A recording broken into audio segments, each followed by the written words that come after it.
The wool buyer looked at the fleece in the farmer's hands, then back at his clipboard, and said the words that ended the conversation. "It's not worth the gas to haul it to the mill. Burn it for all I care." The fiber was declared worthless, a commodity-grade loss. Until 3 years later, a lab report from a luxury fashion house in Milan would reveal that same wool was one of the rarest, softest, and most expensive textile materials in the world. The farmer was Sam Morgan. For 30 years, he raised Romney sheep on the rainy coast of Oregon, and every spring he lost money on their wool. Because in America, wool isn't a fabric, it's a cheap industrial filler, and the market told men like Sam their work was worthless. But that lab report would force a single, staggering question. What if the entire industry was wrong, and the most valuable fiber in the world had been hiding in plain sight, in a field everyone had written off? To understand why Sam was told to burn his wool, you have to understand the American wool market, and the first thing you need to know is this. For most farmers, shearing is an animal welfare expense, not a source of income. Sam Morgan's 200 Romneys grazed on 200 acres of coastal grass near Tillamook, Oregon. Every May, he hired a shearer at $40 a head. The shearer would take the fleece. The farm would get a check from the wool cooperative a few months later. For 30 years, the math never changed. The check never covered the shearing. The problem wasn't Sam's husbandry. The problem was the system. American wool isn't graded by softness or fineness for sweaters. It's graded by strength and coarseness for carpets. The standard clip, the white wool from hundreds of different farms, gets dumped together, washed, and baled as a commodity. In 2019, the average price was $1.12 per pound. A Romney fleece weighs about 8 pounds. Do the math, $8.96.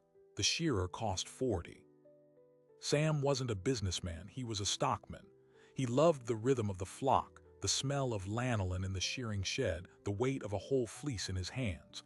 But every spring, the buyer from the co-op, a man named Dave, would look at the stacked wool sacks and say the same thing. "Sam, I'm doing you a favor taking this. The mill's full." Then in the spring of 2021, Dave didn't come. The co-op had folded. The last remaining mill in the state had closed. There was no buyer. Sam had 200 freshly shorn sheep and 2,000 pounds of wool sitting in his barn with nowhere to go. He made calls. He drove to neighboring counties. Every answer was the same. The market was dead. The cost of freight to the next open mill in Colorado was more than the wool was worth. That's when a broker from Portland, the man with the clipboard, drove out to the farm. He flipped through a fleece, felt the fiber between his fingers, didn't even use a micron gauge. "This is Romney. It's 24 micron, maybe more, coarse. It's filler. I can't move it. Honestly, Sam, it's not worth the gas to haul it to the mill. Burn it for all I care." Sam didn't burn it. He stacked the sacks in the dry loft of his barn, a monument to 30 years of failed economics. He fed the sheep, fixed the fences, and tried not to look at the wool. But his daughter, Ella, who'd moved back to the farm during the pandemic, kept looking at it. Ella was 32, with a degree in textile design from Savannah College of Art and Design.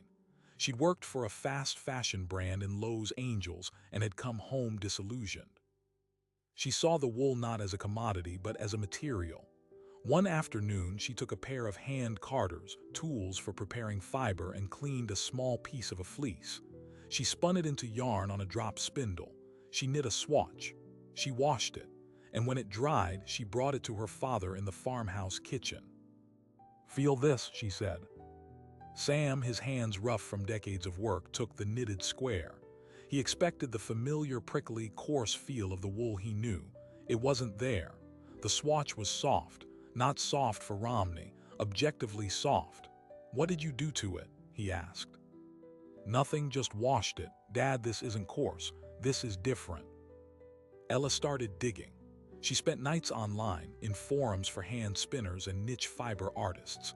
She learned that wool is graded by the diameter of each individual fiber, measured in microns. The lower the number, the finer and softer the wool. Commodity wool, carpet wool, starts at around 28 microns and goes up. Sweater wool, like merino, is between 17 and 22 microns. Cashmere, the gold standard, is under 19. She found a reference chart with pictures of different breeds and their typical micron ranges. Romney was listed at 24 to 32 microns, coarse, a utility fiber. But she also found stories of sport fleeces, where a single sheep in a flock would produce fiber dramatically finer than its breed standard. Stories of farmers who discovered their entire flock, through isolation or accidental breeding, had drifted into a rare, fine micron range without anyone noticing. These stories always ended the same way, with a farmer connecting to the luxury hand-spinning market and selling raw fleeces for $50, $80, $100 each, instead of $8 for the whole clip. Ella ordered a micron testing kit. It cost $300, a fortune for a farm operating at a loss. The kit contained a tool to take a small sample from a fleece and prepaid mailers to send it to a specialized lab in Ohio. Sam thought it was a waste of money. It's Romney wool, Ella. The book says what it is. The book is an average, she said. What if our book is wrong? They chose 5 sheep at random. Ella took samples, careful not to contaminate them, and mailed the package. The lab turnaround was 10 business days. For 2 weeks, Sam tried to forget about it. He mended fences in the rain, the coarse wool of his own sweater scratching at his neck, a constant reminder of what he believed they were growing. Then on a Thursday morning, the email arrived. Ella opened it on her laptop at the kitchen table. Sam stood behind her, watching over her shoulder. The report was a PDF. At the top, their farm name and address. Then a table, 5 rows, one for each sample. 2 columns, fleece ID and average fiber diameter in microns. Ella scrolled down. The first sample, from a ewe named Salt, read 23.5 microns. Slightly better than expected, but still in the coarse range. The second, from a ewe named Pepper, read 22.1. Sam leaned in. That can't be right. The third sample, 21.4. The fourth, 20.8. Ella's hand was shaking. She hovered the cursor over the final row, the sample from the oldest ram in the flock, a regal animal named Monarch. She clicked. The number appeared. Sam Morgan, who had spent his life being told his wool was worthless, stared at the screen and saw a number that made no sense. A number that belonged to a different animal, a different market, a different world entirely. Monarch's average fiber diameter was 18.9 microns. Ella turned to her father, her face pale. "Dad," she whispered, "that's not Romney, that's cashmere grade." Sam looked from the screen to the barn, where 2,000 pounds of worthless wool was stored in the loft. According to the lab, according to the number on the screen, they weren't sitting on trash. They might be sitting on a fortune. But there was one brutal, inescapable problem. They had just sent 5 samples. The lab had tested 5 individual sheep. They had 200 animals in the pasture. They had no idea if Monarch was a miraculous outlier, or if he was the key to a secret hidden in the entire flock. And the only way to find out was to test every single one. Testing 200 sheep cost more than the wool was supposed to be worth. Each lab sample was $60, $12,000 total just to get a number.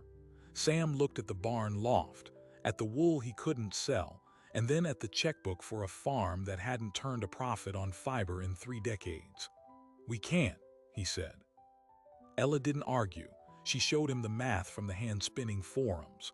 A single, verified, ultra-fine fleece could sell for $120 raw. 200 fleeces at that price was $24,000, double their investment. "It's a gamble," she said, "but the alternative is burning it. We already know what that's worth." They mortgaged the next year's lamb crop to pay for the tests. For 2 weeks, they worked from dawn until dark.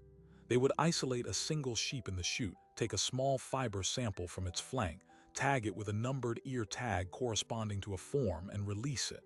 The barn wall became a giant chart, a grid of 200 squares, each waiting for a number. Every 3 days, a batch of 50 samples went to the lab in Ohio. The email replies trickled back in batches. The first batch of 50 was a shock. Not a single sheep tested over 22 microns. The average was 20.5. These weren't coarse Romneys. This was wool that, by industry standards, qualified as fine. Sam stared at the spreadsheet Ella built. "The book is wrong," he said quietly. The second batch was a revolution. The average dropped to 19.8. Half the sheep in this group tested under 19.5 microns, officially crossing into the superfine category, the territory of high-end knitting yarns. By the time the third batch arrived, a pattern emerged. The flock wasn't uniform, it had a distribution. About a third tested between 21 and 22 microns, good spinnable wool. Another third tested between 19 and 21, premium wool. And a final third, a group of about 65 animals, tested under 19 microns, 18.5, 18.2, 17.9. The lab, in the notes section of one report, added a single line: consistently exceptional uniformity of fiber diameter across samples, rare in a non-merino flock. Uniformity, that was the secret metric. It wasn't just that some fibers were thin. It was that the fibers on a single sheep were all nearly the same thickness. Coarse wool has a mix of thick and thin fibers that prick the skin. Uniformly fine wool feels like cloud. Monarch, the 18.9 ram, wasn't an outlier. He was an indicator. He had passed his genetics on. Sam and Ella walked the pasture that evening, looking at the flock not as a bulk commodity but as a living library of rare fiber. Each tagged ear represented a number, and each number represented a potential price. But a price from whom? The hand-spinning market was a possibility, but it was fragmented, a world of individual sales on Etsy and Ravelry. Selling 200 fleeces that way would take years. They needed a buyer of scale. They needed the industry that had rejected them to see what they now saw. Ella prepared a presentation. She compiled the data, the histogram of micron counts, the lab's note on uniformity, photos of the flock on their coastal pasture. She wrote a narrative about a closed, genetically unique flock that had evolved in isolation on the Oregon coast, accidentally bred for softness because Sam had always culled the scratchiest sheep, keeping only the ones whose wool he didn't mind feeling. He hadn't been selecting for micron count. He'd been selecting for handle, for feel. And over 30 years, he had done what no corporate breeding program had set out to do. He had made a softer Romney. She sent the presentation to every specialty wool mill, every luxury brand with a sustainable sourcing page, every textile trade association she could find. For 3 weeks, they heard nothing. Then, a reply from a small mill in New England. They were interested, but they needed a 50-pound sample to run processing trials. They offered to pay for the shipping. It was a start. Sam packed the sample from the best 10 fleeces, blended together. It cost $400 to ship.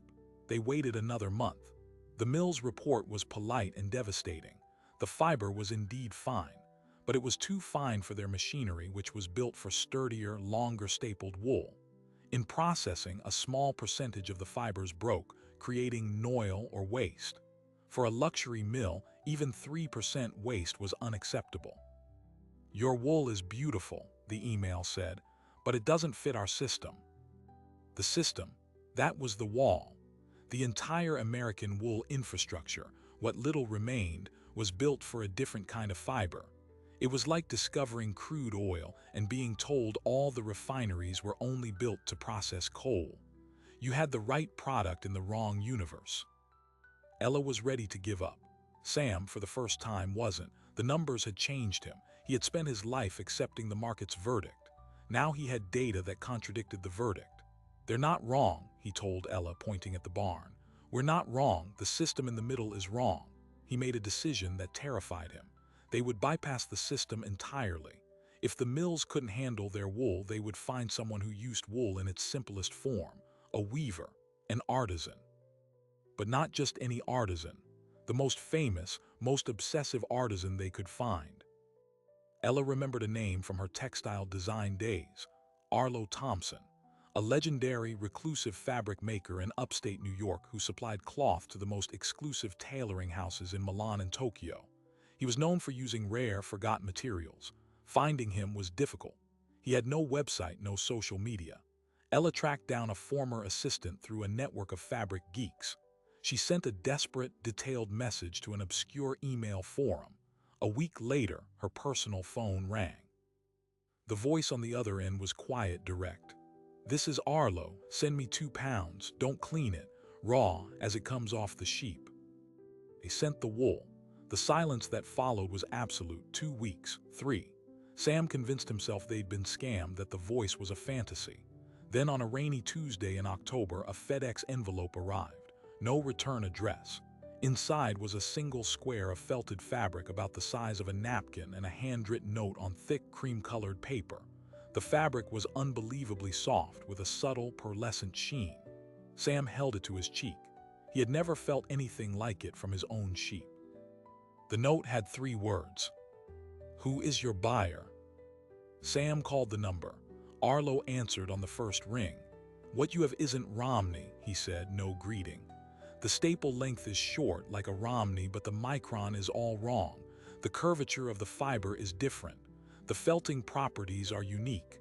Who tested this?" Sam told him about the lab, the 200 samples. "You have the data, good. Now you need the story. And the story is this: you don't have a wool problem, you have a branding problem. You're selling Romney and the market here's carpet.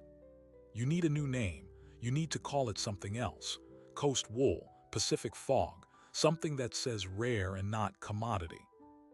"And who buys it?" Sam asked. "I do," Arlo said, "but not all of it. I'll take the finest third, the under 19 micron.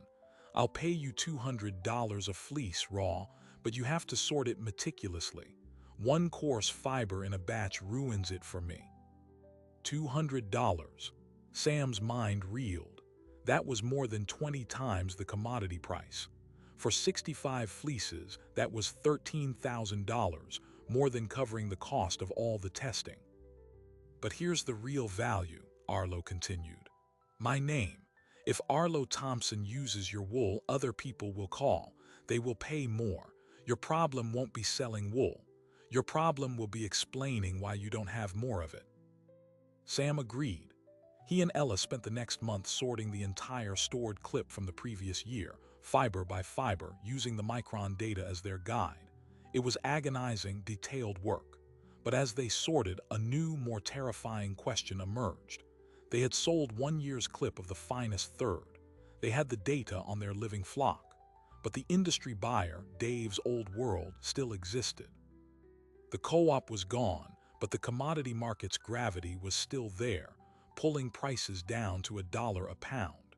And Sam Morgan now knew his wool was worth 200 times that. He had just violated the first rule of the commodity market. He had discovered his own product's value. The news, in a community as small as the Oregon sheep world, could not stay quiet. A rumor started at the county feed store. Someone heard from someone that Sam Morgan had sold wool for insane money to some fancy weaver back east. At first, it was a joke.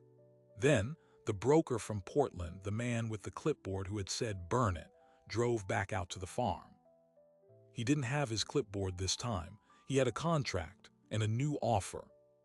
The broker's name was Alan Crest. He laid the contract on Sam's kitchen table with a smile that didn't reach his eyes. "We made a mistake, Sam. We want to make it right. Exclusive 5-year deal. We'll take your entire clip at $3 a pound." $3, triple the commodity price. For a man who'd been told to burn his wool, it was a staggering offer. For a man who now knew his finest fleeces were worth $200 each, it was an insult wrapped in a trap. Sam didn't touch the paper. "The entire clip means you get the fine wool and the coarser wool blended together. You'll pay $3 for the blend, then sort it out yourself and sell the fine stuff for 100 times that." Alan's smile tightened. "That's how markets work, Sam. We assume the risk. We provide the market access. You get a guaranteed premium price. No more uncertainty." Ella, who had been listening from the hallway, walked in. She picked up the contract. She turned to page 2, then page 3. She read the clauses about quality standards, about arbitration, about force majeure. Then she found it. Section 4, paragraph B, the buyer shall have the sole and exclusive right to determine the grade and micron classification of all delivered wool, using its own methods and standards. The seller waives all right to independent verification. She looked at Alan. So you could test it, call it 24 micron, and pay us the $3 blend price, even if it tests at 18. Those are standard terms, Alan said, his voice cooling, to prevent disputes. These aren't standard sheep, Ella said. She put the contract back on the table. We're not signing. Alan Crest gathered his papers. The friendly pretense vanished. You've got a nice little story with your weaver friend, but that's a boutique, a novelty. The commodity market is forever. You cross it, and you won't sell a single pound to any commercial buyer in the Northwest again. Think about who your friends are, Sam. He left. The threat hung in the farmhouse kitchen. Sam had spent his life in a community where everyone sold to the same few channels. To be blacklisted was to be cut off from the only world he knew. The rumor mill did the rest. By the next week, the story at the feed store had mutated. Now it was that Sam Morgan had gotten arrogant, that he'd turned down good money out of greed, that he thought his sheep were better than everyone else. Neighbors who'd once waved stopped waving. The local shearer, when Sam called to book for the next season, was suddenly all booked up. They were alone, but they had Arlo's order and his check for $13,000 had cleared. It was real money. They used it to buy a second-hand industrial wool picker and a set of digital scales, setting up a small sorting operation in the barn. They processed Arlo's 65 fleeces, packing the wool in breathable linen bags. As they worked, Ella made a decision.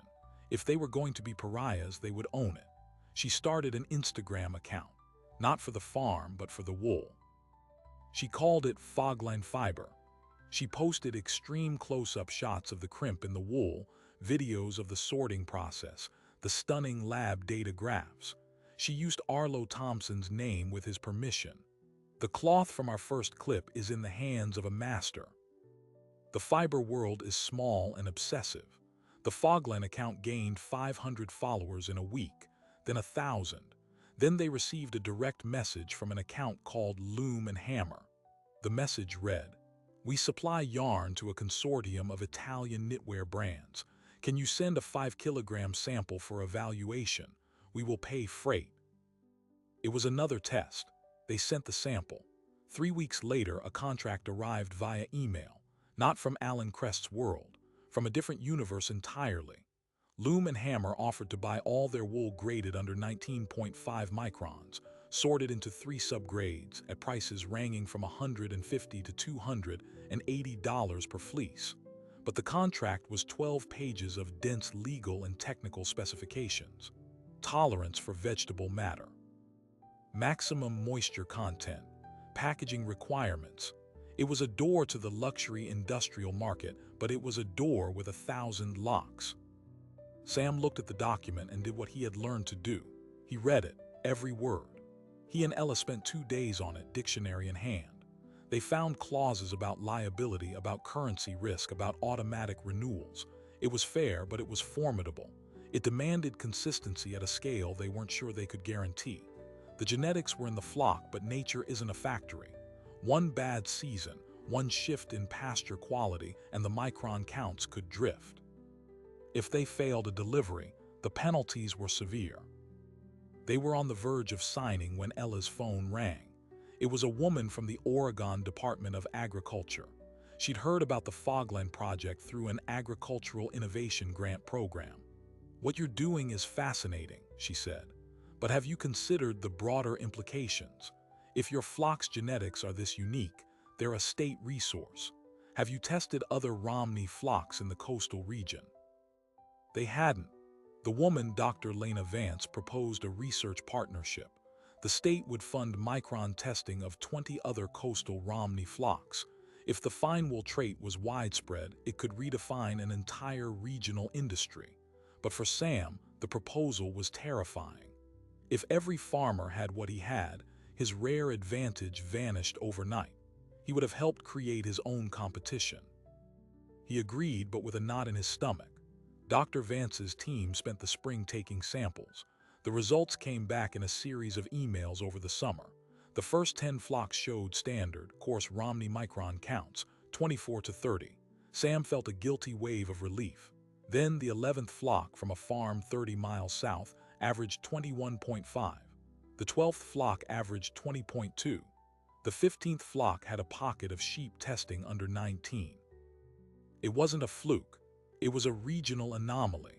The cool, wet coastal climate, combined with decades of farmers unconsciously selecting for handle over hardiness, had softened an entire population of sheep. Sam Morgan's flock was the extreme end of a spectrum nobody had bothered to measure. The data was a bombshell with a delayed fuse. Dr. Vance published a preliminary report in a trade journal. The headline read, "Hidden Value in Coastal Romneys.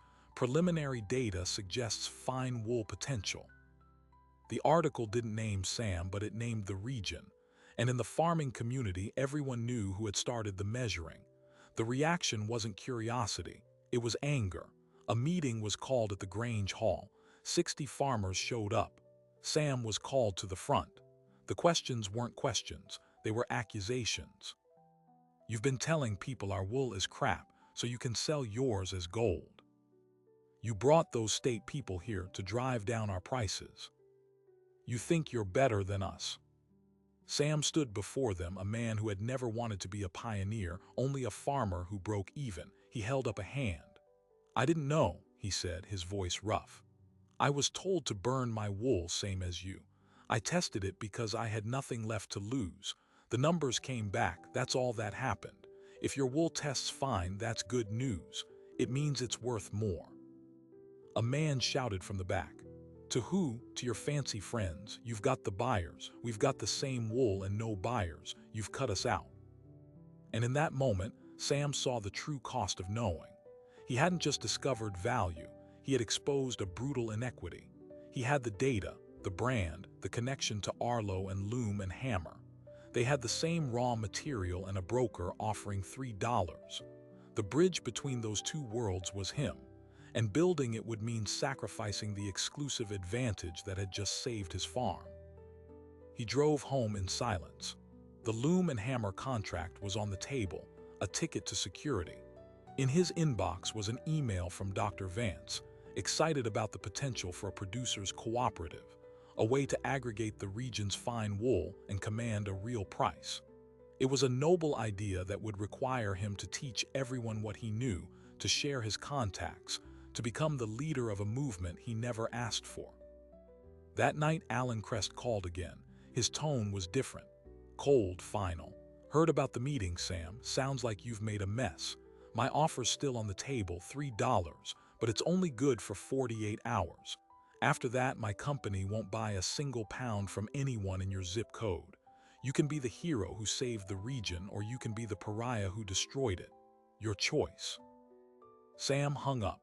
He looked at the contract from Loom and Hammer, a lifeline for his family. He looked at the data from Dr. Vance, a potential lifeline for his community. He could not sign both. One choice meant safety and solitude. The other meant risk and a war with the only system he had ever known. He had 48 hours to decide the fate of his farm, his family, and the hidden fortune in the fields of his neighbors. Sam Morgan did not call Alan Crest back. Instead, he called Dr. Vance and every farmer who had tested a flock under 22 microns. He invited them to his barn. 23 people showed up. They stood awkwardly among the wool picker and scales, these men and women who days before had called him a traitor. Sam didn't give a speech. He laid out the two contracts on the sorting table. The Loom and Hammer contract with its high prices and severe penalties, and a new document drafted with Dr. Vance and a lawyer for the Coastal Fine Wool Growers Cooperative. The co-op proposal was simple but radical. Every member would micron test their flock. They would sort their wool into 3 grades, under 19.5 microns, 19.5 to 21.5, and over 21.5. The co-op would aggregate each grade. They would negotiate as a single entity. The goal wasn't to sell to Alan Crest for $3. The goal was to become their own Alan Crest and sell direct to the brands that mattered. The first question came from Bill Hendricks, who farmed 300 sheep 30 miles south. Who's going to buy from a co-op that doesn't exist? Sam pointed to the loom and hammer contract. They will, but they want 5,000 pounds of consistent graded fiber per year. I can't provide that alone. Together we can. But if we sign this as a group, we all share the risk. If one person's wool drifts out of spec, we all fail the delivery. The room was quiet. They were being asked to shift from being price takers to quality guarantors. It meant changing how they bred, how they fed, how they harvested. It meant trusting each other with their livelihoods. 12 of the 23 signed the co-op agreement that day. The other 11 left, shaking their heads. The divide was no longer between Sam and the community, but between those willing to bet on the data and those clinging to the old market. Alan Crest made good on his threat. Notices went out to every member of the new co-op. Their wool was no longer accepted at any receiving station in the region. They were cut off. The co-op's first test was a brutal one. They had to survive an entire season without the commodity market's safety net, relying entirely on a contract they hadn't even secured yet. Ella and Dr. Vance flew to New York to meet with Loom and Hammer. They brought binders of data, not just micron counts, but measurements of fiber curvature, staple strength, and vegetable matter content from all 12 farms. They brought samples sorted to the mill's exact specifications. The meeting lasted 4 hours. At the end of it, Loom and Hammer agreed to a trial contract with the co-op, not just Sam, but the terms were stricter. They would send their own technician to audit the sorting process twice a year. They demanded the right to genetically test the flocks to ensure breed integrity. The co-op members learned to sort wool with surgical precision. They shared knowledge, pooling what they'd each learned about pasture management's effect on fineness. Bill Hendricks discovered that a particular native grass on his land correlated with a half-micron drop in his flock's average. He shared the seed. The first collective clip in the spring of 2023 met the Loom and Hammer standards. The check that came back was for $217,000, divided among 12 farms based on the weight and grade of wool they contributed. For Sam, it was more money from wool than he had made in the previous 20 years combined. For a younger farmer like Maria Gable, who had 40 sheep, it was enough to pay off her operating loan for the first time. News of the payment spread. The 11 farmers who had walked out of the barn meeting asked to rejoin. The co-op grew to 20 members. Alan Crest, seeing his supplier base evaporate, made a new offer, $4 a pound for unsorted wool. No one took it. The farmers had seen the other side of the equation. $4 was an insult. But the real turning point came that autumn from an unexpected direction.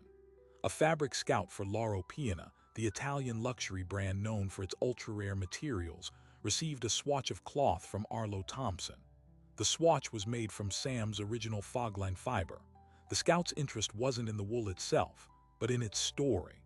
A traceable, American-grown, non-merino fiber achieving sub-19 micron fineness was a novelty. Loro Piana's interest was in exclusivity. They didn't want to buy wool from a co-op of 20 farms. They wanted to buy the exclusive global rights to the fiber from Sam's specific flock, which still tested as the finest.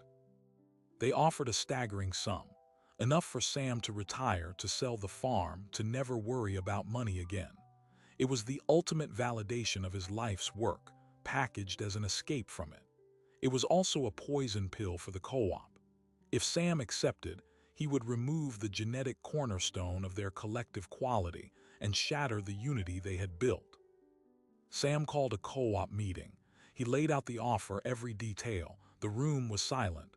Then Bill Hendricks spoke. "You should take it, Sam. You earned it. You started this." Sam looked around the room. He saw Maria Gable, who had just bought her first new set of fencing tools with her wool check. He saw old man Peterson, who was going to be able to keep his land. He shook his head. "If I take it, I become Alan Crest. I use what I know to help myself and leave you all with a worse deal. That's not why we did this." He counter-proposed to Laro Piana. They could have an exclusive on wool from his flock, but only if they also agreed to a long-term premium offtake agreement for the co-op's fine-grade wool, the 19 to 21.5 micron category. He was bundling his rare asset with the community's good asset. It was a negotiation tactic born of stubbornness, not business sense. His agent told him they would laugh. They didn't laugh. They saw the narrative value. Traceable American Luxury Collective had a better ring than Lone Oregon Farmer. They agreed. The contract guaranteed the co-op a floor price for their fine wool that was 10 times the old commodity price for 5 years. Sam's personal fee was life-changing, but it was the co-op's guarantee that changed the region. With financial security, the co-op invested. They bought a shared industrial-scale sorting and cleaning line.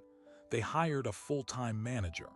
They developed a Fogline brand label for their top tier and a Coastal Collective label for their fine grade. They were no longer just selling wool. They were selling a story of place, genetics, and community. Alan Crest's company closed its Pacific Northwest wool division 2 years later, citing lack of viable supply. The final surprising detail of this story isn't about money. It's about genetics. Once the co-op was stable, Dr. Vance completed her study. She used DNA analysis to answer the question everyone had. What were these sheep? The results showed they were, genetically, pure Romney, but they carried a recessive set of alleles associated with suppressed fiber diameter, a trait that had been silently selected for over generations by farmers like Sam, who simply kept the softest sheep. The valuable mutation wasn't engineered in a lab. It was cultivated by instinct, in the rain, over 50 years. Sam Morgan still farms. He's in his mid-60s now.